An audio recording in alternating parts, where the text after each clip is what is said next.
l'Iran frappe au cœur d'Israël. La guerre vient-elle de changer de visage?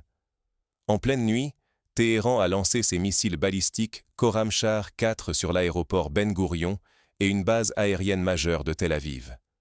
Ces frappes, spectaculaires et assumées par le corps des gardiens de la Révolution, envoient un message limpide.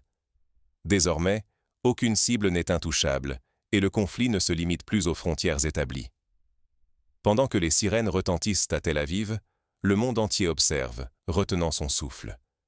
Car chaque missile qui traverse le ciel n'est pas qu'une démonstration de force, c'est aussi un signal adressé à toutes les puissances. Une simple erreur de calcul, et ce sont des vies, des milliards, et la stabilité mondiale qui vacille.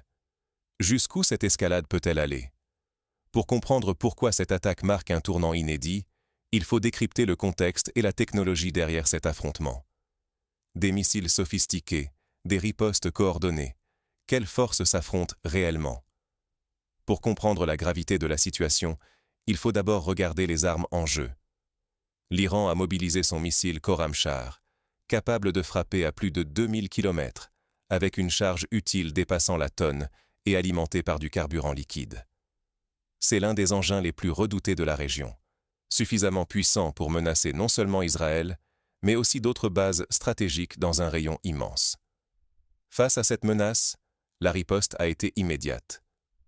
Israël, appuyé par les États-Unis, a intensifié ses bombardements contre les forces et infrastructures iraniennes, conduisant à une escalade sans précédent. À chaque nouvelle salve de missiles iraniens, le système d'alerte israélien déclenche des sirènes dans tout le pays, plongeant la population civile dans l'angoisse. Des scènes de panique se sont répétées, les habitants courant vers des abris, alors que les défenses anti-aériennes tentaient d'intercepter les projectiles. Ignorer la puissance de feu et l'avancée technologique des protagonistes, c'est s'exposer à un risque d'escalade incontrôlée qui menace tout l'équilibre régional. Mais derrière les explosions et les sirènes, un problème beaucoup plus large émerge. Pourquoi cette escalade n'est-elle pas un simple échange militaire? Ce qui se joue entre l'Iran et Israël va bien au-delà des missiles et des frappes aériennes. Oui, Israël a frappé des cibles en Iran, mais aussi au Liban, visant des positions du Hezbollah et des infrastructures de sécurité iraniennes à Beyrouth. Mais derrière chaque attaque concrète, il y a une guerre invisible, celle des signaux, de la désinformation et de la psychologie. L'objectif? Déstabiliser l'ennemi, semer la panique, montrer sa capacité à frapper fort, sans pour autant franchir la ligne rouge menant à la guerre totale. Israël, par exemple, n'a pas seulement détruit des systèmes de défense aérienne et des complexes militaires à Téhéran. Les frappes ont aussi visé des infrastructures stratégiques, dont certaines liées à la production de missiles et à la sécurité intérieure. Côté iranien, chaque riposte cherche à impressionner, à tester les limites de la riposte israélienne et la patience internationale. Les États-Unis, eux, jouent un rôle clé en arrière-plan, amplifiant la puissance militaire israélienne et ajoutant une pression supplémentaire sur Téhéran. Cette surenchère technologique et communicationnelle multiplie les risques d'erreurs de calcul. Sous-estimer cette dimension, c'est risquer d'être surpris par une escalade soudaine et incontrôlable. Dès lors, quelles pourraient être les conséquences, à court ou à long terme, pour la région et le monde? Que se passera-t-il si personne ne recule?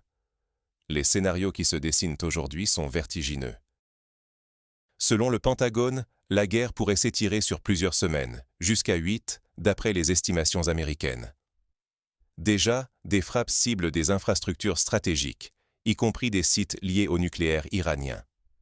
Les complexes militaires, les réseaux de fabrication d'armes et même des quartiers généraux sont visés, redéfinissant la carte des pouvoirs.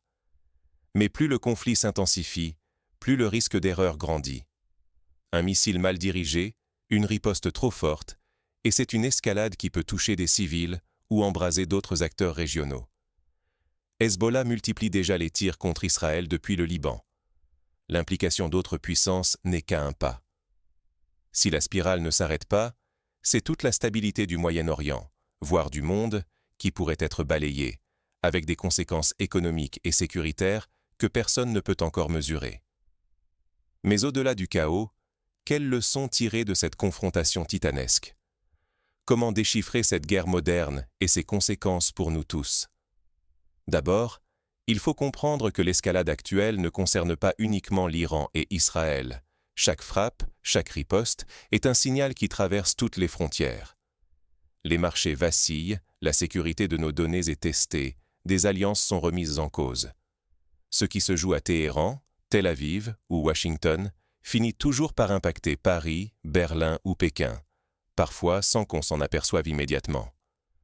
Dans ce contexte saturé de propagande, de menaces et de fausses informations, s'informer devient un défi quotidien. S'appuyer uniquement sur les gros titres, c'est risquer de manquer les véritables enjeux, comme l'importance de la technologie dans les systèmes de défense, ou le poids des alliances diplomatiques qui se nouent loin des caméras. Notre réflexe doit être la vigilance, recouper les infos, identifier les sources fiables, comprendre les enjeux technologiques. Car ignorer ces signaux, c'est s'exposer à être surpris, manipulé, voire fragilisé lors de la prochaine crise. Alors, face à cette réalité, quelle posture adopter? Restez lucide. L'histoire s'écrit en temps réel et chacun doit choisir son degré de conscience. Aujourd'hui, croire que le conflit Iran-Israël ne concerne que quelques missiles échangés, c'est passer à côté de la réalité. Ce qui se joue, c'est bien plus qu'une bataille. C'est une guerre d'influence, de signaux, de technologies, qui façonne l'avenir du Moyen-Orient et, potentiellement, du monde entier. Les frappes ciblées, les ripostes, la surveillance aérienne quasi totale évoquée dans les médias américains, tout cela ne sont que la partie émergée d'un iceberg stratégique. En coulisses, chaque décision peut se transformer en escalade incontrôlable. Chaque calcul mal ajusté peut coûter des vies, ruiner des économies ou déstabiliser le système international.